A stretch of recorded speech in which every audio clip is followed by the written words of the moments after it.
Bom, 85 eu estava músico, né? Tocava no Chapéu de Palha, já era casado, né? Com Dona Aparecida. E a gente tinha começado a tocar no Chapéu de Palha. Isso foi um dia de domingo, dia dos pais. Nós tínhamos começado a tocar quando nos chegou a notícia, né? O Madison mandou pedir que era para a gente parar, que estava caindo à frente da cidade. O Madison era prefeito à época. Eu estive com meu pai recebendo um relógio que minha irmã mandou de Manaus para ele. E estive lá para receber. Estando lá para receber, ficamos lá em cima, eu e mais um menino, brincando lá em cima do cais. Na época foi construído ali de final de 82, começo de 83. Daram fazer um cais e até meu pai trabalhou lá. Fiquei lá em cima esperando o barco chegar, que era o Miranda Dias, vinha de Manaus. Aí quando lá, quase 6 horas ele encostou aí. Papai foi lá, recebeu a encomenda e me chamou lá de cima do cais. Desci, acompanhei ele, chegando em casa ele colocou o relógio no pulso. E eu peguei, como sempre fazia, fui tomar banho e ir para a igreja. E quando eu estou para entrar, apagou a energia da cidade toda. E na época era a Celpa quem fornecia esse serviço. E quando, o meu espanto, uns 5 minutos depois alguém passou gritando. E teve um barulho, né? Aquele barulho assim. Porque a cidade pequena, poucas pessoas. E era aquela cidade calma, né? Cidade de interior. Aquele barulho grande.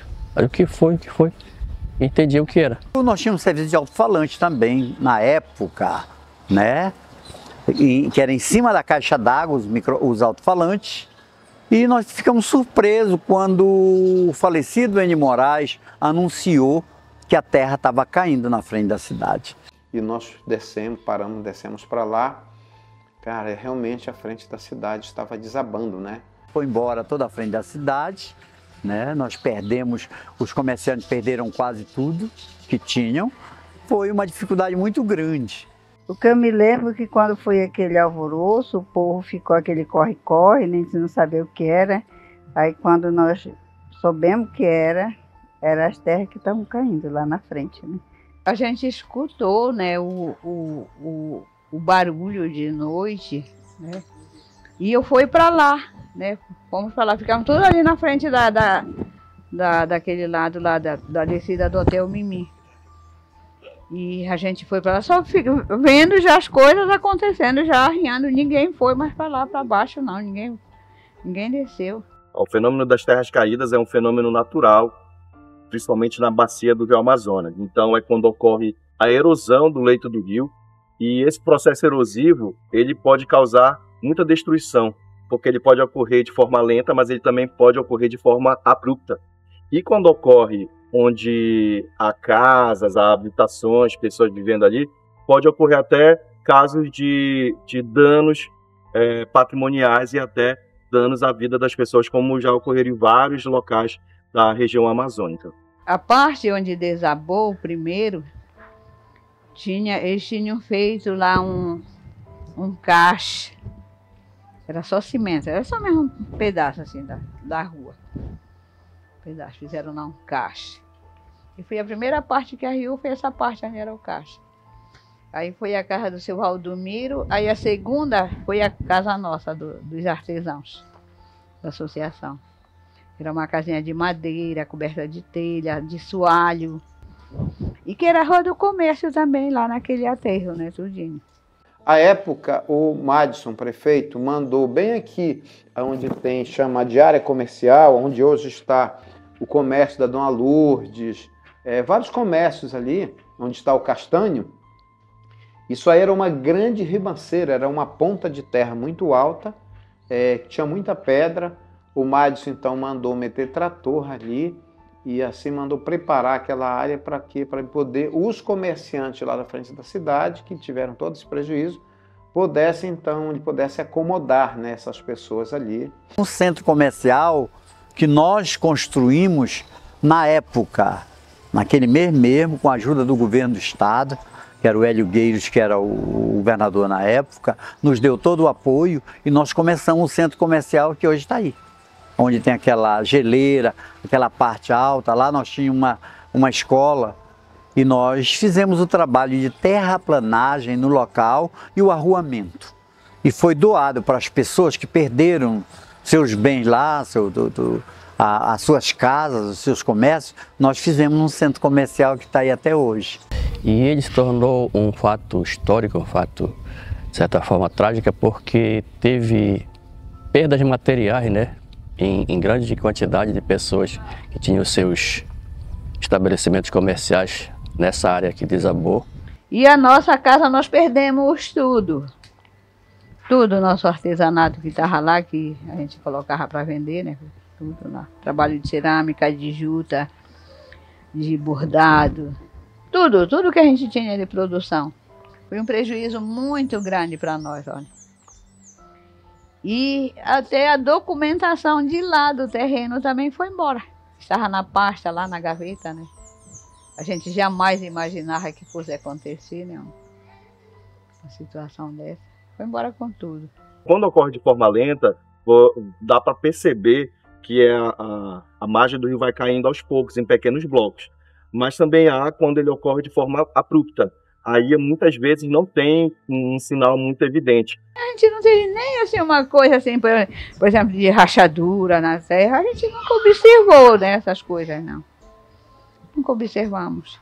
Porque era o barranco, né, lá, era um barrancão lá para a gente subir, descer onde os barcos encostavam. E era só aquele barrancão para a gente chegar e sair de Juruti. A gente nunca viu nada assim que pudesse dizer, olha, isso aqui está ameaçado, né? Não. Apesar de ser um fenômeno natural, existem várias variáveis que podem ser verificadas de acordo com o caso em questão. Então, por exemplo, pode ser que ocorra pela fratura natural do solo amazônico, que é um solo frágil devido a ser terras consideradas geologicamente até recentes, mas também podem ocorrer o agravamento desse fenômeno por questões humanas mesmo. Então, por exemplo, as embarcações de médio e grande porte que passam próximo a um determinado local e faz o que a gente chama aqui na região de banzeiro, isso influencia para que haja também uma maior rapidez desse fenômeno. O que é preciso, na verdade, é que nós tenhamos um monitoramento dessas áreas, principalmente pelos serviços geológicos e até defesas civis dos municípios e estado, para que se verifique realmente onde é que há essa área de risco. Então, aquele especialista, ele pode sim verificar áreas que estão mais suscetíveis. Ali tinha muitos comerciantes, inclusive tinha ali, era também a casa do Nilson Pinheiro, então deputado, ex-prefeito de Juruti, então deputado à época estadual. Bem na esquina tinha um comércio do Rosval, pai do Márcio. A outra esquina tinha o seu Salomão, que é o pai do Silvio Amorim, que hoje mora em Santarém. Tinha uma farmácia lá. Aí mais à frente tinha o comércio do Valdomiro Gomes, que é meu tio. Aí tinha a colônia lá, o mercado da colônia de pescadores lá, que vendiam peixe. Ao lado tinha um posto de combustível do Pedro Camarão. Do outro lado tinha o comércio também do Zecão, já seguindo o outro lado. Aí vinha o Antônio Raimundo, que tinha um grande armazém lá, tinha muita mercadoria. E juta, ele era o maior comprador de juta aqui da nossa cidade. E descendo assim mais, acompanhando o rio, à frente da cidade, Maria de Vaz, tinha muita plantação de juta, né? Tinha várias pessoas aqui de Juruti que plantavam juta aí na frente, né? Enfim, tinha Dona Lourdes, que tinha restaurante, já tinha um princípio de comércio ali, Seu Licínio, vários comerciantes ali, cara. Tinha um terminal que era dos viajantes, né? Também foi embora tudo. Foi embora. A gente não teve tempo de tirar nada de dentro das casas, ainda mais de noite, né? Aí ficou tudo escuro e não tinha como tirar. E a partir daí começou mesmo a desabar, desabava pedaços da frente de Juruti de manhã, de tarde, de noite. Às vezes eu ficava até olhando, porque eu estudava de manhã e à tarde eu vinha para cá, para o porto, só para ficar olhando, desabar. acabava, né? Assim, aqueles pedaços que era parte da nossa história, que foi embora. De lá do porto, da onde começou a cair a terra, aí foi caindo para lá, essas outras partes também, foi sentando. Tudo.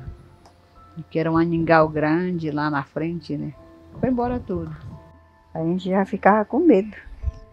Porque assim podia cair lá na frente, aí vamos que fosse caindo mais para dentro da cidade, né? E olha, aí depois disso, logo 3 dias depois, aí tinha um porto assim, lá pro lado de cima, de lá do porto da cidade mesmo, né? Aí o pessoal que vinha do interior encostavam por lá, né?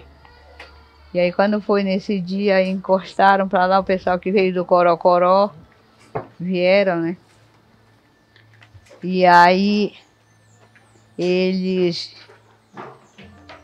quando foram encostando, aí arriou a terra. Aí foi embora para o fundo a canoa com tudo que traziam. Aí foi uma senhora também, com 2 filhos também, foram para o fundo. E dois meninos a gente nunca achou. Morreram, né? Perderam. E a senhora foi boiar lá mais para fora, né? Assim. Aí isso era 5 horas da tarde, 5 para as 6 da tarde. Foi muito triste isso daí. Parece que era uma coisa assim, que cavava por baixo e do nada sentava aquela terra, né? Aí foi uma época muito difícil para o povo em Juruti, porque já não tinha o pessoal das comunidades, já não vinha mais pelo porto para vender as coisas, né? Aí tinha que encostar lá para cima ou lá mesmo para baixo, aí lá no porto não podia, porque eles tinham medo, né? É algo comum na região amazônica, é algo inerente mesmo da bacia do Rio Amazonas. Há estudos até que indicam que o fenômeno das terras caídas na bacia do Rio Amazonas é diferente do que ocorre em rios de outras regiões, por conta justamente do solo amazônico, que é um solo frágil e está em constante mudança. Porque o que acontece realmente na região é o seguinte: há sempre um processo de erosão e deposição. Então, há locais que eles estão se erodindo e há locais onde há o depósito. Então, ao mesmo tempo que somem determinadas áreas, surgem outras, bancos de areias, ilhas, ilhotas e várias outras camadas da geologia amazônica que a gente consegue perceber justamente nessa paisagem. Nessa época falavam tanta coisa, tem uma cobra grande, não sei o quê, tem um bicho que anda do Jará para cá, esse que está fazendo cair as terras, era toda essa história, né? Aí a gente só vivia com medo. Eu, principalmente, que a minha casa era na rua que vem do Jará, direto para o porto, né? A minha casa ficava lá, a gente ficava com medo, que eles diziam que bicho ficava passando do Jará para lá, para o rio, para a Amazônia, e a gente só ficava com medo. Nessa época, meus filhos eram tudo pequenos ainda, né? Nós tínhamos muito medo, muito. Foi uma preocupação muito grande, né, para a gente. Muito grande mesmo. Inclusive, lá nessa área onde é a área do comércio, ficou a área do comércio, quando vai para o fundo, né, quando enche, aí fica saindo aquela água lá pelo meio assim, do cimento, né, da parte que é cimentada. Eu tinha muito medo de ir para lá, nós tínhamos medo, né, assim, de ir para lá. Eu lembro que em 87 foi uma das últimas partes que caiu. Não a última, mas uma das partes, ali onde tem o Porto do Denite, caiu um pedaço lá e saiu no jornal Liberal, né? E na época que aconteceu aqui, até o Fantástico veio aqui e cobriu essa... É uma coisa inédita assim na Amazônia, né? Aquilo acontecer. E até hoje eu ainda tenho as xerox do jornal dessa época.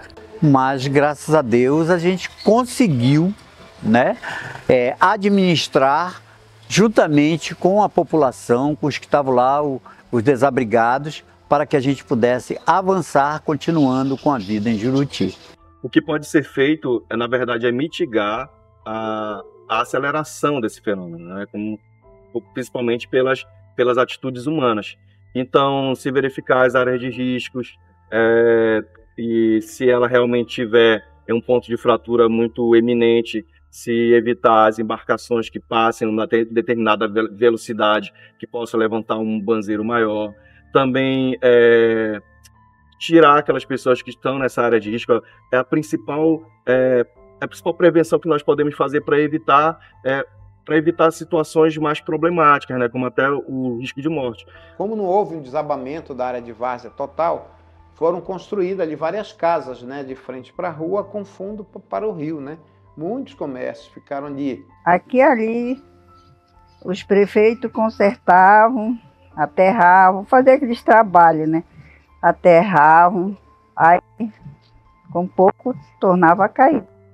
Depois esse fenômeno foi avançando ao ponto de que aquelas pessoas que tinham casa de frente para o Rio Amazonas, de costa para o Rio Amazonas, tiveram que sair dali porque o fenômeno das terras caídas avançou e chegou ao nível que está hoje, né? E até hoje eu tenho pavor de ir para lá, assim, de estar lá na orla, né, de estar por lá.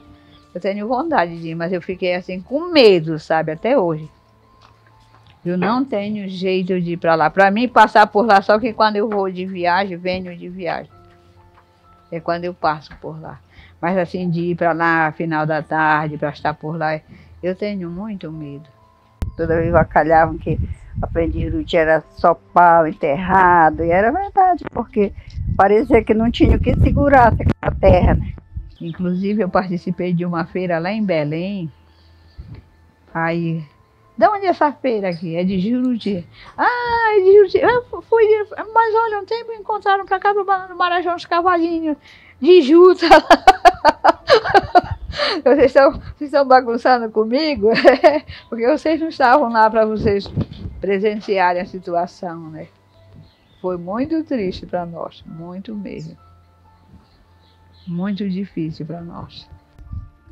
Até que foi com os tempos, e agora que veio prefeito, veio fulano, veio Bertano, aí foi mudando. Na gestão do prefeito Parazinho, tentou-se construir um cais ali, né, um arrimo de madeira, que durou ali um período, acho que de uns 2 ou 3 anos. Depois, essa estrutura não aguentou a pressão da terra, né, enfim, também desabou, quando já em 1998 eu estava já vereador em Juruti, foi meu primeiro e único mandato de vereador, quando foi construído ali um arrimo de estacamento de concreto na gestão do então prefeito Isaías Batista, que durou até a gestão do prefeito Marquinho, né?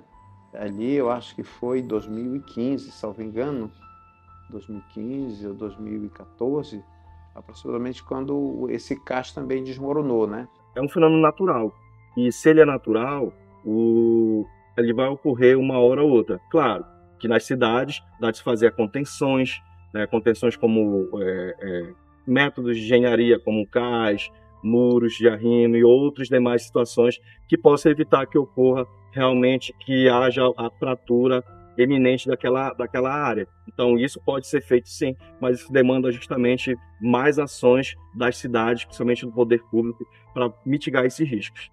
E foi já no meu terceiro mandato, já desde o início, que nós colocamos um projeto debaixo do braço e fomos bater na porta do Ministério da Integração Nacional, que à época o ministro era o hoje governador, à época ministro Helder, né, que nos recebeu. Levei um projeto que a nossa equipe de engenharia mandou preparar, que era uma proposta de 600 metros de cais, que começaria lá, ali ao lado do Porto do Denite, até aqui a rua que passa aqui ao lado da sede do Campo do Palmeiras, né? Enfim, seriam 600 metros. Mas aí, à época, o ministro foi pedindo que a gente reduzisse esse projeto por questão de recurso, que não tinha recurso suficiente, e hoje É um cais bem construído, né? É uma estrutura muito forte, como eu disse, com estacas cravadas lá no solo firme, com cabos de aço que a gente chama de tirantes, né? Sendo que tem 3 em cada coluna daquela.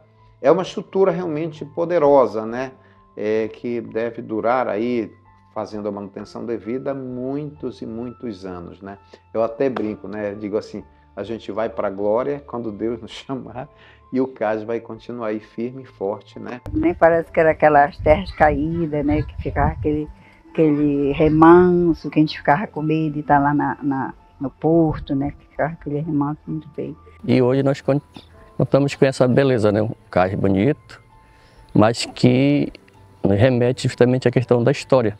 Como era, com o passar do tempo foi mudando e hoje como está. Então é um acontecimento que ninguém pode esquecer